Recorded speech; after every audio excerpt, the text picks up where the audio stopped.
Welcome back po sa aking YouTube channel. For today's video guys, may nag-comment dito, ginawan ko na lang ng video para may share din sa inyo. Sabi niya dito, yung amo ko walang problema. Kaya kong tiisin, paano kung may kasama kang hindi mo kasundo? Pilipina pa man din, lakas manlait ng trabaho, grabe. So ayan, isa yan sa dahilan kaya meron talaga tayong mga kababayan na hindi tumatagal sa trabaho. Lalo-lalo na sa mga first timer, kararating mo lang, gusto mo na lang agad ay umuwi. Kumbaga okay ka sa amo mo, mabait si amo. Pagdating naman sa mga kasama, nagkakaroon ng problema dahil hindi magkasundo.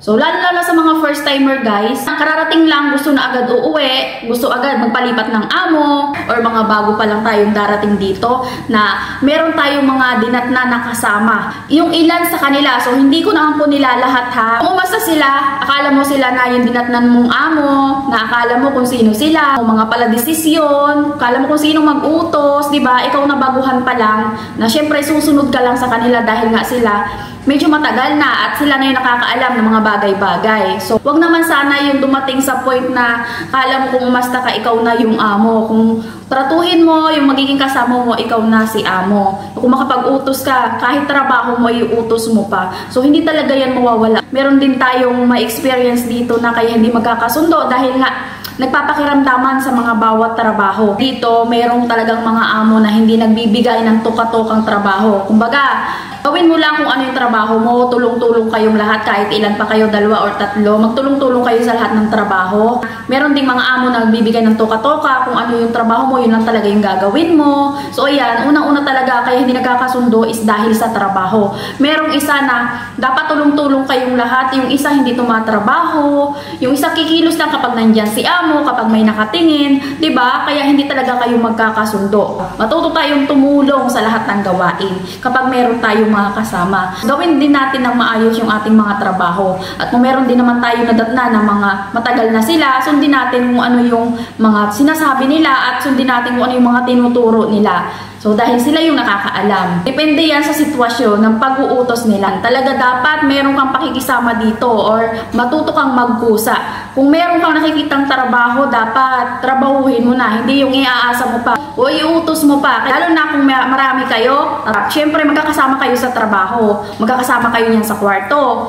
At magkakasama kayo sa pagkain, tulong-tulong kayo sa mga trabaho. So, hindi kayo magiging komportable sa mga trabaho kapag hindi kayo magkakasundo. Pakikisama, dapat hindi nawawala iyan. Pagdating ko dito, meron talaga akong kasama at magkasundo naman kami. Okay naman kami sa lahat ng bagay. Basta marunong ka lang talagang makisama. Kahit yung kasama ko dito, Bisaya siya, ako naman Tagalog. Lalo sa mga first timer, matuto kayong makisama at matuto kayong kumilos. Huwag niyong iasa yung mga trabaho ninyo sa mga kasama ninyo.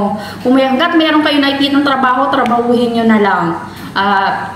Huwag na kayo magpakiramdaman para magkasundo kayo ng inyong mga magiging kasama. So, at yan ko masasabi na talagang hindi lahat ng may kasama ay masaya. So, iisipin natin na, makasama ako, meron akong katulong, meron akong kadamay, meron akong kakwentuhan, meron akong katulong sa trabaho, hindi ako masyadong napapagod. So, ayan, hindi po lahat. Hindi ko naman nilalahat na meron talagang mga ganyan. Hindi nawawala yung hindi na pagkakasundo ng bawat isa. So, syempre, gustong-gusto talaga natin meron tayong mga kasama, hindi tayo malulungkot, hindi tayo mahu-homesick, meron tayong katulong. So, wala tayong problema sa mga amo pagdating naman natin dito. May problema tayo sa ating mga magiging kasama. So, hindi rin tayo magiging komportable sa ating mga gawain. Hindi tayo magiging komportable magtrabaho. At ang iisipin na lang natin ay gusto natin uuwi, gusto natin magpalipat ng amo.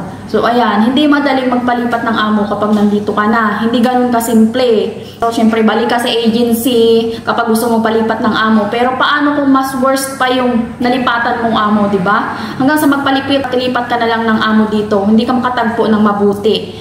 Syempre, ang bagsak mo is pauwi na lang. Uwi na lang talaga sa Pilipinas. Paano kung meron ka pang mga utang na iniwanan, meron ka pang mga obligasyon sa buhay, di ba? Meron tayong mga baong pangarap. Tapos pagdating mo dito, gusto mo lang naman is magtrabaho at kumita. Pagdating mo dito ay magkakaproblema ka, hindi ka magiging komportable sa trabaho dahil sa mga kasama mo. At lalo-lalo na kapwa Pilipina pa man din. So grabe naman yung mga ganito, no? Yung kapwa Pilipina pa natin, yung magda-down sa atin. Akala natin sila yung magiging karamay natin. So hindi madali yung ganyan. Akala natin magiging katulong natin sila, magiging karamay natin sila. yun pala sila pa yung mangda-down at maninira sa atin. So yan, hindi madali magkaroon ng kasamang ganyan. Kaya masuggest ko sa inyo, ang masasabi ko sa inyo, dapat hindi mawawala yung pakikisama at kahit kanino sa ibang lahi man yan. Sa kapwa natin Pilipina, dapat hindi mawala yung pakikisama. So, ayan, sa kabayan na nag-comment nito, sana ay okay ka ngayon at sana ay maging magkasundo na kayo ng kasama mo.